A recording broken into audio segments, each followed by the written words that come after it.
After the end of the First World War, nations involved in the war suffered from a period of recession, inflation, and debt. To prevent such trauma from ever happening again, the leaders of the nations that were involved in World War I met in the Palace of Versailles to discuss how to rebuild and negotiate settlements of peace between nations. In that meeting known as the Paris Peace Conference, one of the treaties negotiated was the Treaty of Versailles, which dealt with recovering the war losses of the winning nations. The solution that these nations ultimately came up with was to put all the blame for World War I on Germany and make Germany pay an unrealistic amount of reparation of 132 billion gold marks, equivalent to approximately 810 billion Canadian dollars in 2023, as well as give up many of their territories and significantly reduce their military size to 100,000 troops and 6 naval ships. As a country on the losing side of the war, Germany was already heavily burdened with the loss of resources, infrastructures, and casualties. But the Treaty of Versailles exacerbated the already pitiful situation in Germany and became the straw that broke the camel's back. Following World War I, Europe entered a period known as the interwar period. During the interwar period, Germany suffered from hyperinflation resulting from the terms of the Treaty of Versailles, and Germany's economy was destroyed. One can imagine how angered the Germans were at the time after going through a war, losing it, being punished for losing it, and losing the pride in their nation. One of those angry Germans was Adolf Hitler, a soldier who served Germany in World War I, as well as the leader of the Nazi Party in Germany. As a naturally charismatic leader, Hitler promised the Germans that he would fix everything, and the distressed population who were desperate for a change trusted him wholeheartedly. In 1933, Hitler rose to power as the Chancellor of Germany, starting his dictatorship and his mission of restoring the glory of Germany. Hitler's approach to the problem was rather simple. He neglected the terms of the Treaty of Versailles by rearming the German military, re-expanding the territories of Germany, annexing Austria, and taking over a region of Czechoslovakia called the Sudetenland. However, the Allies chose to ignore these obvious violations of the treaty from Germany. These other European countries prioritized their national interest in dealing with post-war problems domestically rather than being involved in foreign issues. Thus, they appeased Germany, meaning that they forgave Germany for their violations, but made Germany promise that they would not continue to do so. But who cares about appeasement when you're Hitler? On August 23, 1939, a secret peace treaty called the Molotov-Ribbentrop Pact was signed by Nazi Germany and the Soviet Union, which meant that the two nations would be allied for the following 10 years.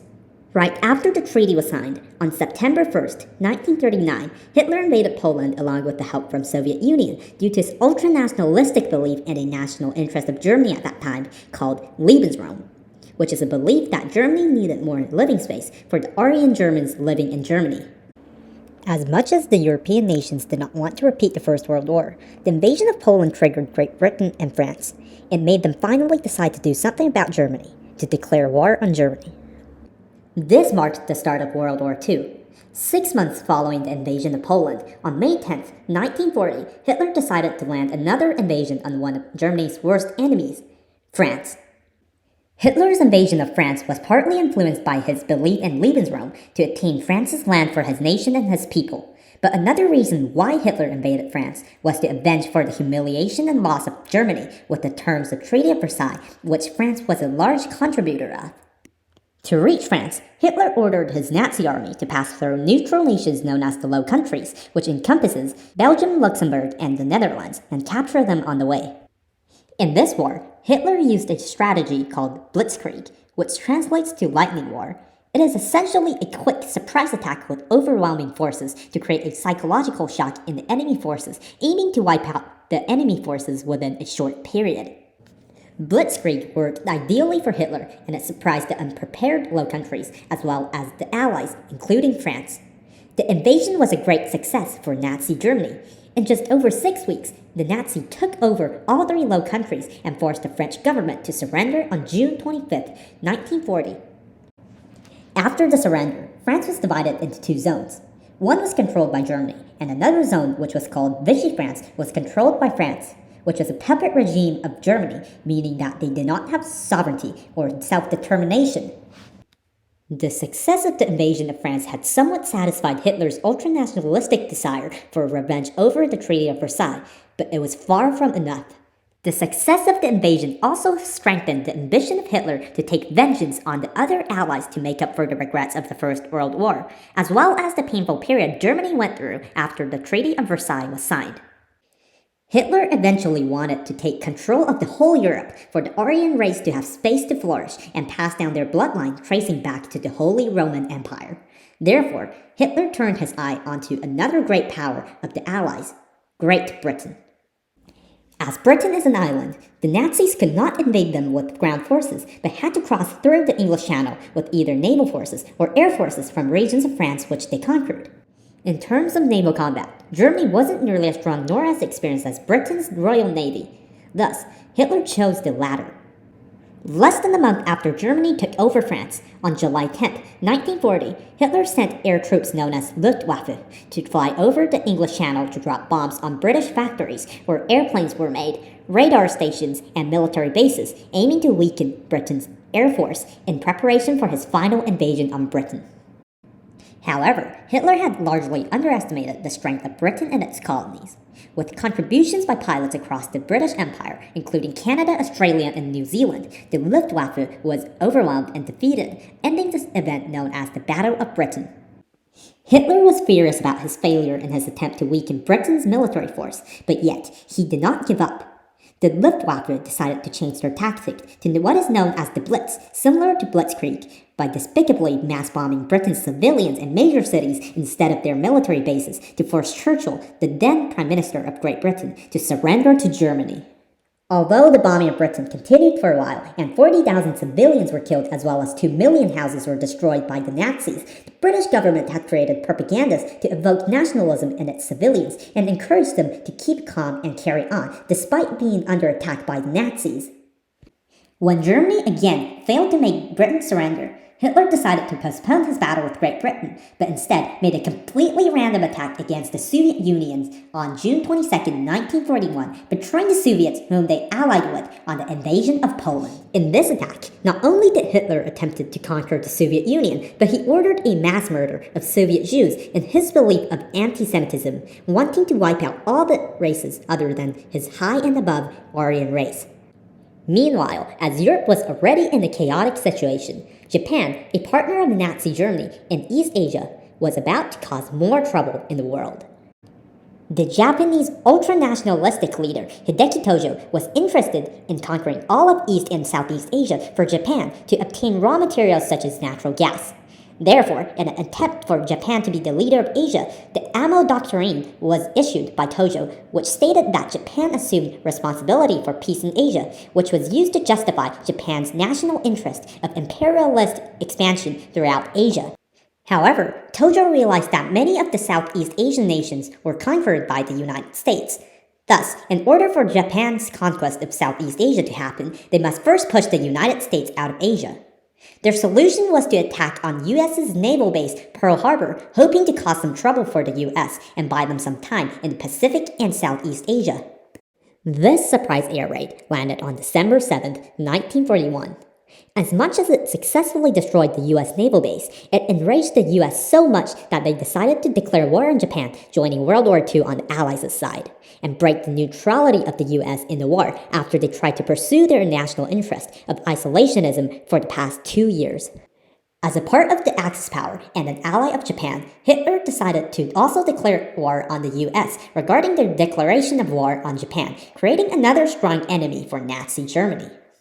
Now, with the United States joining the war, the Allies planned on a counter-invasion to Nazi Germany to revert all the war crimes that they have committed as a result of Hitler's nationalism, known as the D-Day. The D-Day took time on June 6, 1944, when the Allies, consisting of 156,000 British, Canadian, and American soldiers, landed on the beaches at Normandy in northern France, attempted to take on Germany from the west. In the east of Germany, the angry Soviet Union, which had been backstabbed by Hitler, was also attacking Germany. Hitler suddenly felt helpless with enemy attacks in all directions. Thus, in desperation, Hitler finally surrendered their military force to the Allies on May 8, 1945. Hitler had failed in his mission to restore honors and glories of Germany, but had done the exact opposite by leading Germany into another losing war and became a war criminal, completely shattering the reputations of Germany. That day was named Victory in Europe Day, as it marked the end of World War II in Europe. However, the World War II hasn't ended yet. There was still one remaining Axis in Asia, and the Allies did not plan on letting them go. An ultra-nationalistic belief of the Japanese soldiers was that dying in a war and fighting for their empire and emperor was the absolute highest honor, while surrendering is the most shameful act as a soldier. The ultra-nationalism in the Japanese soldiers was what kept them from persevering even though they were in very bad conditions. The United States, however, chose the fastest and most crude way of extinguishing the Japanese' fighting spirits by landing 2 devastating atomic bombs, codenamed Little Boy and Fat Man, on Japanese cities Hiroshima and Nagasaki on August 6th and 9th. That was the first time in history that a nuclear weapon was used in the war, and its destructiveness surprised not only Japan but the world with how powerful nuclear weapons are, wiping out over 120,000 innocent Japanese civilians in matters of seconds. To no surprise, the Emperor of Japan himself, Hirohito, surrendered the war almost immediately after the attack from the US on August 14, 1945, ending the Second World War, resulting in victory for the Allies. Controversies exist on whether the second nuclear attack, the drop of the Fat Man, was necessary to force Japan's surrender. Some believe that it was a justified act due to how it ended World War II immediately, preventing more potential losses of casualties from both Japan and the Allies if the war had continued. Others believe that the first atomic bomb, the Little Boy, was already powerful enough for Japan to surrender, and that the Fat Man was launched solely to fulfill the national interest of Americans, avenging the Japanese attack on Pearl Harbor. To conclude, World War II was the second world-scale war which resulted from the contending ultranationalism between nations, creating beliefs which a nation is superior to another and has the right to oppress and dominate over the others. The war first started with Hitler's ultranationalistic belief of wanting to conquer all of Europe so the German Aryan race can have enough living space to flourish and dominate over the other races, resulted from the oppression of Germany from the other nations with the signing of the Treaty of Versailles. Similar to how in real life, a villainous being may be the outcome of a harsh childhood, Germany had become the supervillain of Europe under the control of Hitler, who went around the treaty terms and caused a repeat of the First World War all over again. Through a series of conflicts and battles, such as the invasion of Poland, the Battle of France, the Battle of Britain, the attack on Pearl Harbor, and the use of nuclear weapons, the world had undergone 6 years of wars and peace, with many crimes against humanity justified under ultranationalistic leaders across the globe.